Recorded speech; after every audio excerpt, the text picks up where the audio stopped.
This is the Neds NRL Punting Podcast with Jharal Yow Yeh, Chris Garry and Jared Timms. G'day punters, welcome to episode 13 of the Neds NRL Punting Podcast. What a treat it is for us to be firmly implanted in your eardrums and corneas for another week of footy and betting. My name's Jared Timms, that's Broncos great Jharal Yow Yeh, that's media heavyweight Chris Garry, and that's the form guide fondler Ryan Cook. And why do I say he looks a treat today? Absolutely outstanding. Nice, strong. If you can't see yet, in his nice, I'm not sure what colour that is. Green. Boston Celtic green. Yep. So. Okay. Sorry. I'm but they weren't listening I'm off air, mate. So they don't Also, know. like the sleeves little rolled up to show off the guns. Yeah, You really I've packing got to some give heat the I've there got to too. give the fans something. Yeah. Bit of sex appeal. Oh, what are you trying to say? Yeah, no, that's fair enough. Actually. All right, that's going to do us for another week of Neds NRL Punting Podcast. No, in all seriousness, guys, a lot of stories from the week past for us to get into here. Probably a bit tough to figure out where to start, although the Origin buzz is just getting bigger and bigger by the day. We picked our teams last week. Brad Fittler came out on Sunday and picked something of a similar, but also a little bit different in some respects. Let's start with New South Wales. What do we think of the actual team? I think Brad Fittler's lost the plot excluding Josh Addo-Carr. I don't understand that at all. I mean, look, the team he's picked is going to be a good team. They deserve favourites to win. But Jake Trbojevic, I sort of understand because his form's been pretty poor and he's become quite one-dimensional as really a defensive, and he doesn't really run the ball anymore. He just links out the back and makes tackles. But Josh Addo-Carr, what is doing?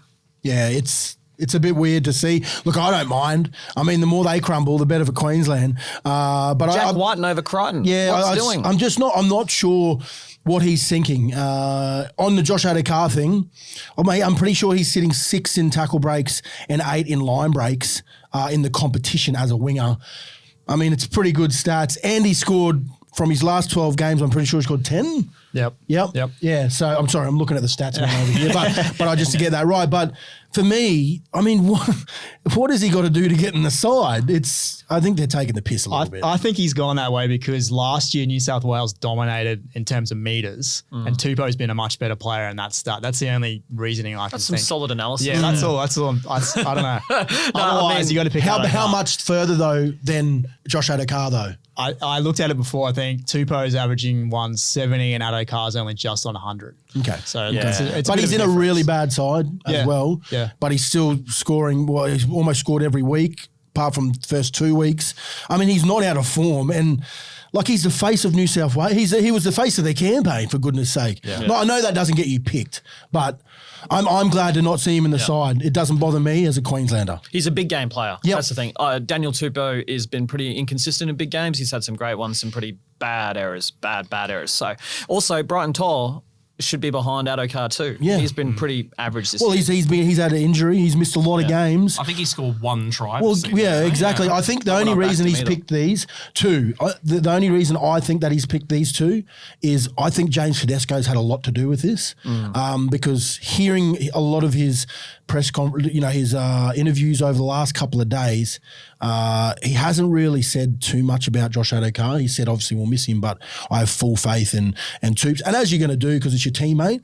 And on the other hand, you've got Jerome Luai, Nathan Cleary in the side as well. So it probably fits with Brian To'o perfectly.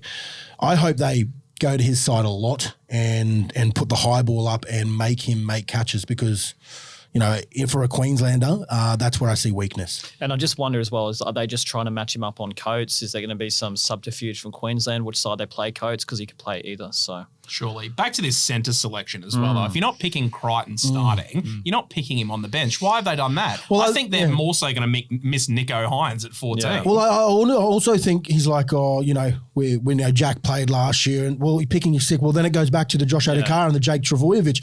I actually think he's a little bit lost, Freddie. I actually think he's got a lot of information from what he thinks. I think as a coach, he's done a great job in the last couple of years on his own bat. I reckon there's been more people coming to camp and gone and whispered in his ear a little bit to change things. So I hope that's, I don't really care, to be honest, but for their sake, I want it to be a really good game, because I think it's great for rugby league. Yeah. All right, well, what about Queensland? Now, Jharal, you and I particularly pretty good with these fringe selections that we spoke about last week. Cotter, Nanai, Flegler, Cobbo in. Well, and I just want to say, just give myself a pat on the back. Cotter 13. Yeah, true. Let's yeah, go. Called it. Yeah. You did steer away from Flegler though, didn't you? Yeah, I did. Yeah, I think a bit of give and take from both of us. No, not fair. Well, we covered all bases between us. Yeah. Cobbo in. Yeah, look, I'm excited to see him in. I'm nervous for him. I just know how big this game is, and I've been nervous before he got chosen. I was hearing a lot of whispers that he was going to get picked. I'm not upset. I'm not upset, and I don't think we should be taking it that way. I was just genuinely just scared that we have blooded a kid too young, and it's going to kill his confidence. But the more I think about it, the more I go into depth into it, Billy Slater, you got Cameron Smith, you got Jonathan Thurston, Josh Hannay around. I think he's in good hands. I just hope, I know they're going to kick to him a lot. They're going to target his side, hugely. And I hope they do swap him to his preferred right side, because it is hard as a winger to change. I've done it a few times in my career, did not like it. I can't really jump off my right foot very well. And I know that would be the case with him as well. So it's a big decision on Queensland, but I also think for him, the world's at his feet now. He's got the opportunity to take this game by the storm, and he will be along for a very, very long time if he brains it in New South Wales in game 1. The big shock, and it's probably as a result of Harry Grant being under an injury cloud, but Ben Hunt named at 9 for Queensland. He's a good mate of yours. Have you spoken to him? Yeah, I have. And I think he knew this, a week out or so. Right. So I think it's huge for Ben to be chosen at number 9. He's been the best player for Queensland for the last 2 out of 3 years. And that's saying something, for a guy coming off the bench. So Bill said he was going to pick on form.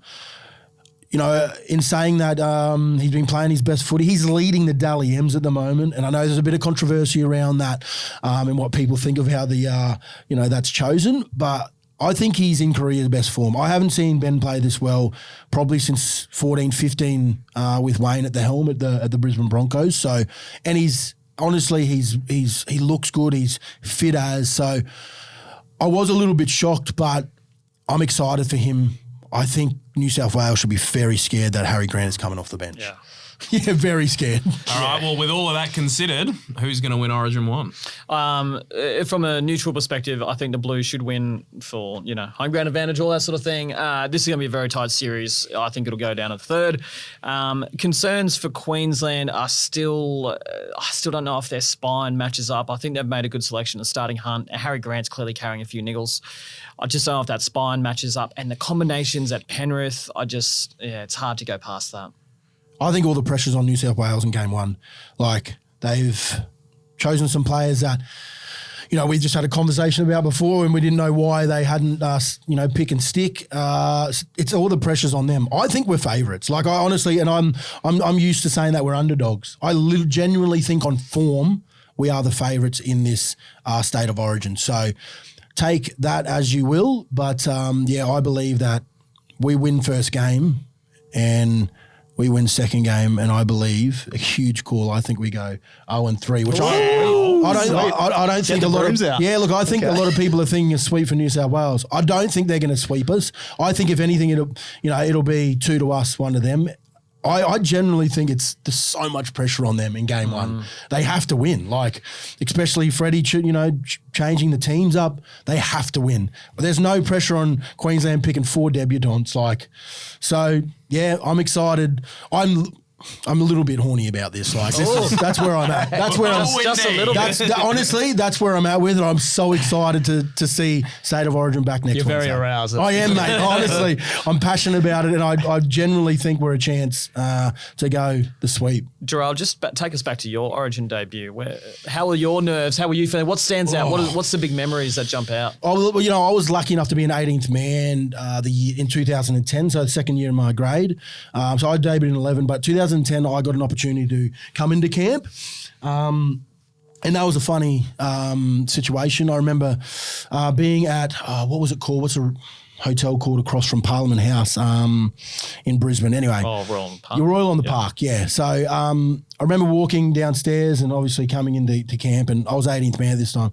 And I go upstairs to my roomie, and I didn't know who my roomie was. When you first get into camp, you room with someone the first night, and then you get your own rooms. But as 18th man, I was room with someone, and it was Billy Slater. I'd played Billy Slater a few times. I'd played with him. I played for a few against him a few times. Obviously, never met him personally. So my first reaction was, "Hi, I'm Jharal," and he goes, "Yeah, I know who you are." So that was I was just a kid. Like, if I was going to put it like anyway, I think I was very similar to Selwyn, how my mannerism was, and I was very shy. And Who got top bunk?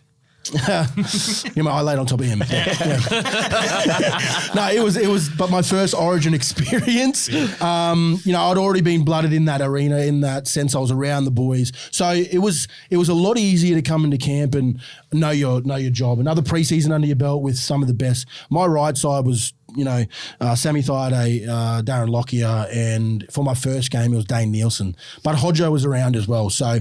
I felt comfortable. I didn't have there was not a lot of pressure on me. It was just, I go out there and do my job as a young, winger. So it was the first week of Origin is the best week ever.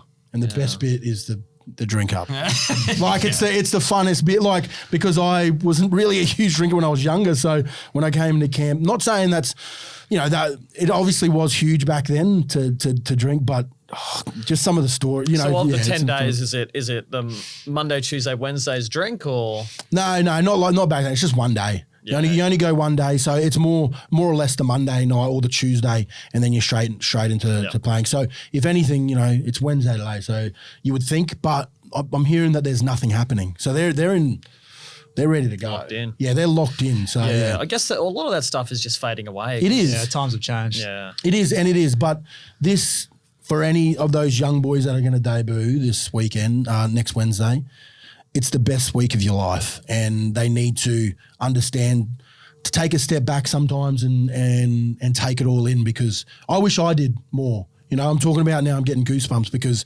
it's literally the reason why I played rugby league was to play Origin, and it's going to be very different. I debuted at Suncorp Stadium, like I said. It's going to be very different, but that crowd, that's why I love Queensland, man. I just love everything about it, and I love that jersey. I'll be bringing my jersey next week that I debuted in when we do the podcast next week. I won't be able to fit it anymore, but I'll bring it. All right, well, I'm tipping the Blues without the confidence that I thought I would have. Ryan, where are you looking? I'm a Queenslander. I'm going Queensland as well. Similar reasons to you, Jharal. I just think there's more pressure on New South Wales. Some of Freddie's selections I don't really understand. It seems like he's gone for form, but he's also gone for experience. Like Tariq Sims, I don't really get that either. In front of their home crowd as well. Yeah, pressure's on. I think Freddie's of this new wave of idea of that you've always got to shake it up. There's this new way of coaching. It's just constantly shock the team, Keep shake it simple, up. Yeah. Well, I mean, they didn't do that 8 years in a row for Queensland, and it worked. And as much as we haven't had those thoroughbreds come through at the moment, I can see right now that Bill and that group of coaches are going to build something for the next 10 years. Like, it's a new era. And it's very exciting for Queenslanders. Where's Beau Fermor? That's what I want to know. He won't be far away, mate. He might, he might be there in the next camp. You never know. But they need to start blooding them, and they're doing it. I love Tommy Deere at 18. I love that. Honestly, that kid is the purest of hearts, and he works his ass off. Especially the way he was treated the Broncos. Probably can't get into a lot of it, but they really sapped his confidence, and it's great to see him rediscover that. Yeah. He was, he's just a tough Queenslander kid, grew up with a tough family, and I think Todd Payton's really oozed that as a tough coach, so he's thriving off that, yeah. Yeah. How good is Origin? Just cannot wait for Wednesday night, honestly. You might need to bleep this one. I fucking love it. You were due one, to be fair. Yeah, I was. Guys, a couple of times this season now, we've wrapped an episode of the podcast, and like an hour later, something enormous has happened. It's happened last week, and it's not the first time this season that it's involved Payne Haas. contracts the Broncos, asking for a release. Chris, this one has you written all over Well, I it. just want to say, Jharal, myself, we both previewed this, I think, in one of the first or second shows. You This did. was going to come to a head, and it has. And look, I just want to say that this is not Payne Haas's fault. This is the NRL's fault. As long as they let players get out of contracts and also let clubs relegate players to reserve grade to force them to another club, effectively telling them you're not playing here anymore or go elsewhere. As long as you have that dichotomy and both sides allowed to flout the rules, Payne Haas should be able to go and make his millions. Like, good luck to him. I think it's if I was his teammate, I'd be absolutely filthy. If I was his coach, I'd be filthy. But these are the rules the NRL has allowed, and he's playing by them by trying to force himself out of there to get a bigger payday. All the bullshit around him about, finishing premiership, etc., is just complete nonsense to distract the fact that him and his camp want more money. We need to remember times like Robbie Farah when he was put into reserve grade so he would be forced out and leave and give the Tigers salary cap relief. It's happened to numerous players. Players have also been flogged in preseason to the point of breaking so that they can also be moved off the books. It goes on and on. It goes both ways. Yeah, I'm not a big fan of this. That club's got. I bled for that club, and for someone to, and he's probably being, told the wrong things at a management level. But I also got to say this: I've known Payne for a little bit now. He's not a dumb kid. He's a smart kid, and I would like to think he makes smart decisions. But like you said, Chris, for me, if I'm a teammate, and this is how I see it as a player, it hurts. It hurts me to see someone.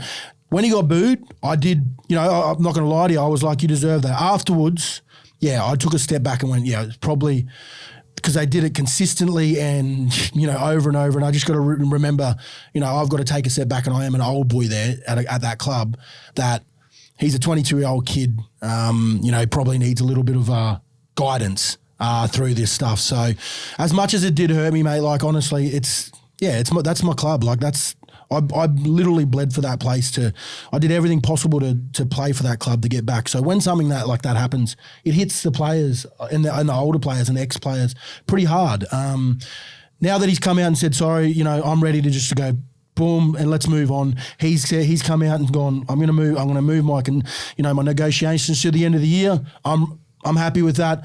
Let's just move on and play footy and win that comp. If he doesn't get the money that he wants, he won't be there next year. That's just a fact. And I think the Broncos will cave and eventually give him the money he wants because there will be other clubs ready to offer it. I've dealt with Kota Nasser a fair bit. Kota Nasser's his advisor. Dealt with Kota Nasser in the boxing circles. I actually quite enjoyed his company. He's good natured guy, but he loves causing chaos. And he is... Well, it's by the rules, right? Like Yeah. he is doing it by the rules, yeah. He loves causing chaos and basically making this environment that makes it untenable for the club. He had a great success with that with Sonny Bill. I remember over a couple of lunches him telling me some of his strategies, and I just know Kota, and he will get a victory out of this in one way or another. You reckon? Yeah. I like that. They've put some people, good people in the Broncos to. They're gonna have to upgrade him. They're gonna have. Well, they're probably gonna. But is it going to be to $1 million? Well, they shouldn't, because David Fafita's shown that David Fafita would be a great buy at 800 odd K. Yeah. Not at 1.2. Do you think we'll go back to what we chatted about earlier in the year? We said he was worth $1 million at an open market at a lower club. I don't think he's worth $1 million at the Brisbane Broncos, and I'm going to stick by that. I think Payne, obviously has his philosophies that he's worth $1 million, so he should get that. If you are worth that, I think you should get that. I just don't think when you're playing good footy at a club like the Broncos, you're just not going to get it. Yeah, and that makes a lot of sense. If I was the Dolphins or another club, the Bulldogs, whoever, I would absolutely pay 1.2 if I was in charge of their recruitment. 100%. There's no ifs or buts about it. You would pay. He's a very good. You could build a pack around him. You could build a spine around him. He's a very, very. We are taking nothing away from him that he's an outstanding superstar, and he's 22 years old. I just don't think he's going to get that money at the Brisbane Broncos. And just finally on that, one of the frustrations about this whole thing is people saying, it's his management. I'm sorry, NRL players, if your management's speaking for you, it's you. Yeah, 100%. Yeah. You can't use that excuse, and people using that excuse for him, or his management's doing this. He signed up to them. He knows what they're going to do. Do you buy that he wasn't expecting the boos last Friday night?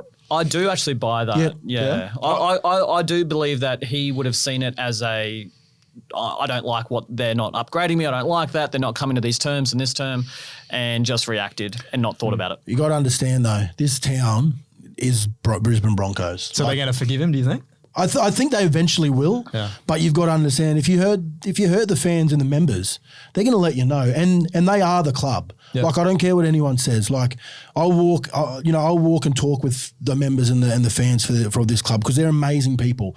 They put a lot of money into this club, and essentially we go out there and they put a show on for us as well. It's not us just playing footy. They turn up in droves. They pay their good money every year to watch footy play, watch the Brisbane Broncos play. So yeah, I love our Brisbane Broncos fans, and they had their every right to do what they did. But I think that he's come out and said it now. I think they pull the handbrake on it and they understand. Yeah. And just one more example. Anyone remember Kirk Reynolds of the Knights? He had played a number of games that season under Brian Smith, I think it was. He needed one more game to activate an extension. They didn't play him the rest of the year. Oh, my God. Savage. That speaks volumes of Brian Smith, though, surely. All right, something that has been timed well for the episode this week, inevitable, not something where any of us were looking forward to at all. The great Ray Warren has called time on his commentary career. He's hanging up the microphone and the headphones. Jharal and Chris, you both must have had quite a bit to do with him during your respective careers. Probably more than me, yeah. Yeah, I've met Ray so many times, especially when I was playing, and to have someone of his caliber, say, that the type of footy I was playing was, it's just to get praises by someone like that and to be called, to be my family name, not just my name, my family name to be called by Ray Warren is like it's a dream come true for a kid. You grow up watching him and listening to him. So, I mean, it was probably a day that was going to come. We all knew it was going to come. We didn't know how fast. I mean, I wish he would have just said, this is it. I wish he would have gone one more time and told us that he was just going to do Origin this year. I think he tried to do that last year. Yeah. But yeah, he's a gentleman and a scholar, and he's done a great deed for rugby league. Yeah, for me, just around the commentary box, just seeing how prepared he was, how he's always one of the first there, and just what a kind person he was. I remember when Billy J. Smith, who's a legendary sport caller here, passed away a couple of years ago, and I think it was a few days later, and Ray, who I only know, I guess, cursory wise, but he came up and said, mate, I know that you're friends with and work with Pat Welsh. Can you please send him my condolences about Billy J? Just simple things like that. A bloke with his stature and the accolades and everyone, he's the greatest. He's the greatest commentator in Australian sport history to me. I mean, AFL people might feel differently, but to me, he absolutely is. There's just no ego. Yeah. Sport is right too, isn't it? As a kid growing up in Australia, I remember him just as much for swimming commentary as I do rugby league. Exactly that. Thorpe Hackett. Even more recently, Lenton, just the names that rolled off. And to be fair, Yow Yeh was a great name to roll off. Yeah, well, and that's the other thing. It was a great name to call. And that's one of the things he said to me. He goes, I've had a lot of names I've got to call, but it's an honour only because he actually called my uncle Kevin back in the day when he played for West Tigers, for Balmain and Redcliffe. And yeah, it's a huge honour to have him call the Yow Yeh name, once again. And it does roll off the tongue, and he made it sound awesome when he did. So I'll be finding some clips overnight and running those back over the socials for sure. All the best to Ray. What a great ride. Love you, mate. Love you, big guy. At this point of the show for the last couple of weeks now, we've been looking to Ryan to give us a few choice responses to what we've been talking about off the social media. Now, I don't think they've gone as hard this week, have they, Ryan? No, they haven't. I've had to trawl through your really? Twitter mentions they were going again, after Chris. me about Beau Fermor. Yeah, yes, that's what I was going to get to. Blood Beau. So I've got 3 here. And this is purely all down to your Origin selections from last week. So this one is no from. one's come after me. You've probably seen all these already because you've replied to a few. Is he a blue tick journalist? Yeah. Idiot. Part of the great conspiracy. I'm joining the chorus. So this first one is from @Lavishka. Coates is rubbish at defence. He's good for an error and is not great at trucking nut. Oh, yes. Trucking nut. You saw this one too. And you know what? I accidentally wrote trucking butt. It was an autocorrect. I saw it. Was an autocorrect. That wasn't it, to be honest. It was an autocorrect. Sorry, my bad. Lafisha. Oatesy is in career best form. Great nut trucker and his D is excellent.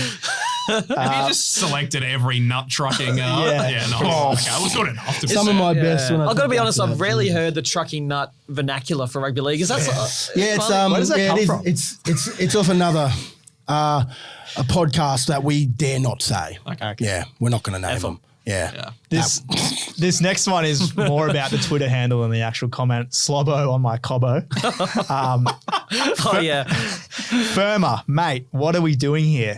Over Kafusi, who I can't stand for what it's worth, Nanai and Fafita. You crazy for this one, Chris? Yeah, that's he's actually a mate of mine. He's a good fella. My mate. shame. Yeah, I mean, you wouldn't think so, but no, he's actually a really sharp analytic mind. I won't reveal his job, but yeah. Shout out to him. Great Twitter handle. That one got quite a bit of engagement too, I think. Didn't Yeah. it? Yeah, it did. The last one is from Joshua. Why is no one questioning DCE's auto selection? Ben Hunt, You the said better that 7 last this week. year. Yeah. You did say that last I week. did, and look, mean, it's a bit of a tough one for me because they're both literally my best friends. So it's a tough one for me to comment on. I love them, but I'm just so happy they're both in the side. I do think Ben is, and you know what? If you spoke to Ches, he would probably say the same thing. But he's a captain, and they've stuck and they're sticking and picking, and I've got no doubt Ches will go out on Wednesday night week and do the job. Yeah, and look, he hasn't been his best this year, but what I've loved about him is his running game this year. He's really taken the line on, almost just doing dummy half scoots. He's got that sort of origin game and that physicality he can bring. Really I love that there's 3 big kickers in the Queensland side now. Like Ben's been hitting a lot of 40-20s this year. So has Daly. Cameron Munster's just very good at placing balls in the corner. Like it's a very, very good side for kick placement next Wednesday. Back to the Smith, Thurston, and Lockyer. Yeah, years. that's hot. All right, let's leave it there. Let's get into some betting. All right, Ryan, kick us off with a don't argue. Let's go Alex Johnston this week, boys. That Rabbits left edge had a bit of a fill-up against the Tigers last week. Jono walked away with a hat-trick. Top honours saluting as the $14 favourite. He's now scored in 6 of his last 7 and is just one off Paps atop the leaderboard. Just want to get the thoughts on the Rabbitohs, guys. Latrell's probably back in a few weeks, hopefully for that game against Parramatta, round 16. How are we feeling about Souths? Unconvinced. Yeah, When you look at I think it's the Dragons and then the Raiders. Is there really going to be any competition for that 8th spot now? Yeah, I mean, the Raiders are the Raiders doing coming better. good? I don't know Are if they they're coming good. 5 weeks ago, I had them penciled in for 15th, honestly. I Everyone's thought beating they should have beat Bulldogs. Parramatta. Like I genuinely thought they had that game in the swing to them. Well, they beat the Dogs, big whoop, but then they beat the Sharks and the Bunnies, and like you said, they probably should have beat Parramatta. They should have beat Parramatta, but Yeah, well, let's look at the table here. Warriors 12, Knights 13, Titans 14, Tigers 15, Dogs 16, all gone. Yeah. God. So you've only got really for that 8th is Rabbitohs, Dragons, Raiders. It's going to be one of them. Yep. And I said Dragons top 6, didn't I, at the start of the year? top 4. No, I didn't. Have to rewind and find that one.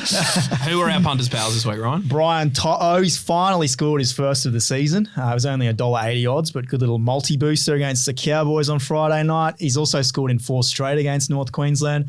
Thoughts on Penrith, just because last year during Origin, they lost those 2 games to the Tigers and the Sharks, and they've donated a pretty large chunk to the Blues squad this year again.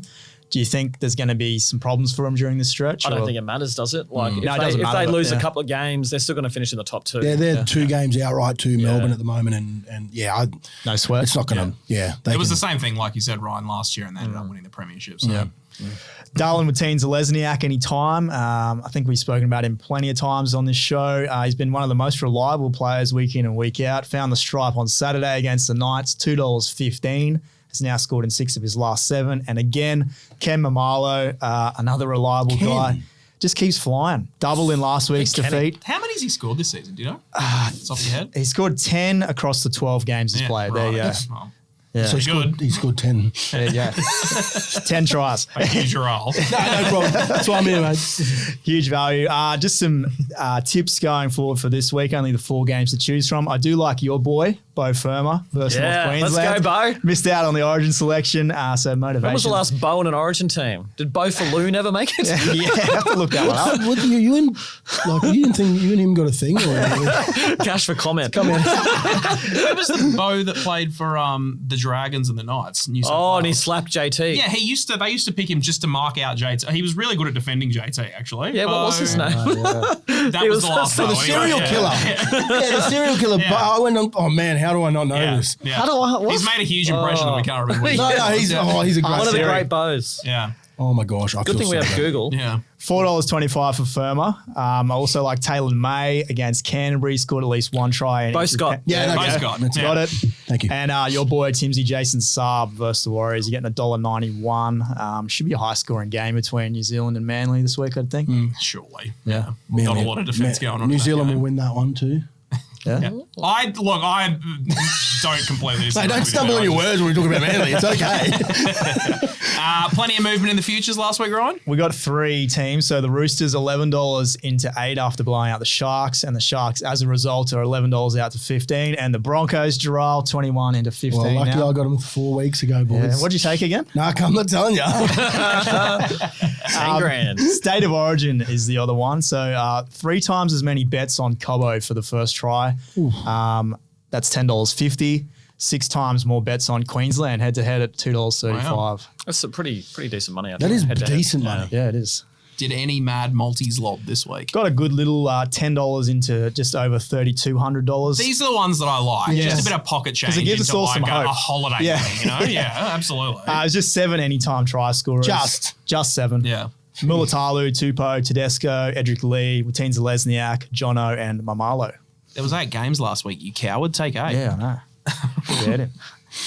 Do we take any bloody good bets? We had a few. So 50K on the Storm to cover, 100K at $1.30, 9K on Cameron Munster anytime, 35K on money. the Broncos, 3K on Zach Lomax anytime, and then 70K on the Rabbitohs minus 7.5 Holy versus Wes. Yeah, well, jeez. don't tell the missus. Yeah, we've only got one, but it's a good one. So 40K on the Warriors at $1.95, who you just said would win this week. Yeah. Would you be, if you had 40K, would you throw it down and feel pretty confident? I know, is the finance team listening from Neds? They want to look after that one for me, and we'll find out. Forward all of your invoices. All right, Ryan, thank you very much, Thanks, as always. All right, guys, as it has been every week this season, early payouts available on round 13 of the NRL here at Neds. Just back any team head-to-head if your selection leads by 6 points or more at halftime. You'll be paid out early. Chris, Cowboys, let's go. over the Titans. Yep. Okay. I've gone Gold Coast to start well. There you go. Yeah, just to start well. I don't think they're going to win, but I think they'll start well. All right. Well, we need a breaker here, Ryan. So who, out of those 2 teams, Gold Coast or the Titans? Cowboys. Okay. All right. Yeah. 2-1. Yeah. There you go. Guys. That's the tip, punters. Gold Coast this week. Look, it applies to your first $250 stake. T's and C's apply. They're available on the website. And if you're having a bet, always remember to gamble responsibly. The Neds NRL Punting Podcast Multi. All right, guys, it's been a few weeks since our $13 multi landed. I, for one, would really like to bankroll my Origin betting for next week. So Yep. why don't we just get one home in round 13? Let's do it, please. What happened? The Titans, it was going to be brilliant last week. Yeah, that looked on, honestly. I That was actually like- looked on. What do we have for the Titans Just to win. Just to win. against? The Bronx. Yeah. We'd And already what was lost it, by that. 24-4? We'd already lost by that point, though, because you picked Yeah. an eye anytime and he didn't go close. So, Oh, he didn't. Thanks, Jharal. so my Apologies. leg was the only one that got up yet again. Well, we'll press the reset button, gentlemen. All right, and we'll go again this That's week. the good thing about this segment is that we can go each and every week. Now, both of you are coming up in the first game of the round, so who wants to go first? Ladies first. I just say that because now I'm stretching my mind to think, who did I tip? Right in front of you. Right in front of you. And yeah, the great Scott Drinkwater. Yeah. Obviously, a lot of confidence in this tip. No, I actually think like they're going to have to go through him a lot, especially now that we've established Tom Dearden will not be released for the game. So I think his involvement's going to exponentially increase, and that will lead to a greater chance of try scoring. There you go. $3.05 anytime try scorer this week, Chris. Nice way to start. Same game, Jharal. Jaden Campbell, anytime try scorer. He's just been looking so light on his feet. He's surely got to get over. I took him last week, $5.50. And that was any time as well. He scored the first. Well, there you go. See? That's what I get for being a coward, but still, $5.50 anytime try scorer last week. Look, you don't have to tell everyone that you're a coward. Right? Well, everyone want to put 2 and 2 together, surely. Okay. What did you go, mate? Jaden Campbell, anytime $3 for you. It's great value again. I saw what you guys were betting. I just wanted to keep the theme nice and simple. A round of 4 games. We'd only have to wait for Friday until my leg. We've spoken about him today. Josh Adokar. He should have been selected in the Blues team. Revenge game. I think he's going to come out against an understrength Penrith and really stand up. Look, I've only got on 2 of our multis this year out of the 12. So this will be the 3rd. Yeah, so I'm going to get on this one. I think I'm pretty confident as well. I think I like your take on Scott drinks a lot of water and Josh Adokar revenge game. It's loud. We're getting $2.40 for yeah. So what are we getting all together? Terrific value. Well, to recap, Scott Drinkwater $3.05, Jaden Campbell $3, Josh Adokar $2.40. I put this together on a rival company's thing just when we were talking about it this morning. You did I'm what? not allowed to bet with Neds, of Okay. course. So I was just piecing through. I thought I'll just see what kind of price that we're going to get here. And on that platform, with it boosted, we were getting $12.45. Here at Neds, $21. That's why you should always bet with Neds. Yeah. Always bet with Neds. Go to the Neds level. Exactly. The Neds NRL Punting Podcast Multi is already built for your convenience. It's available under NRL round specials at neds.com.au or on the Neds app. All right, guys, it's time for our final thoughts of the week. Let's start with you, Chris.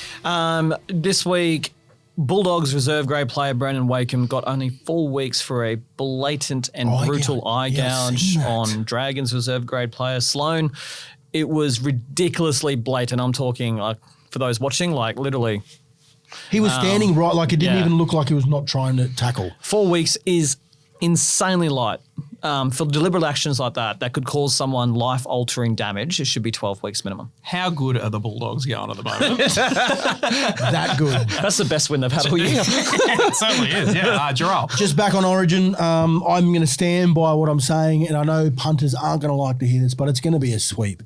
Queensland win in New South Wales. You should have just left it at it's going to be a sweep, I think. It is. It's going to be a sweep. Funkmaster Flex like? For Queensland. That's my final thoughts. And if you don't like it, you can go and, You've used your one beat for the week, Ryan. I'm just trying to find what the price was for Queensland this week, but we'll have to come back to really? that. Yeah. I don't know if I'd like to know that, actually. Oh, it's got to be teens, right? Yeah, 100%. No, I'm looking forward to the Raiders and Roosters on Sunday. It's a pretty important game for the Chooks. But yeah, Origin. Very keen. Origin. We will be back on Monday next week with probably the biggest show of the year, State of Origin Game 1 special. Look forward to that one, punters. Otherwise, I think that's going to do us for the week. First try scorer, Origin, Ben Hunt. Well, we'll come back to that in the Origin game, but going early. No, he might firm, to be fair, Ben Hunt. I don't hate a hooker first, actually. Little dummy half scoot. I like when you go early. God. Wrap it up. I do. All right, punters, that is well and truly going to do us for another week here. Thank you for joining us for episode 13. Like, subscribe on your favourite podcast platforms and our YouTube channel. Find us on the socials at Neds Oz. Thanks for listening. Enjoy the footy this weekend. If you're having a bet, always remember to gamble responsibly.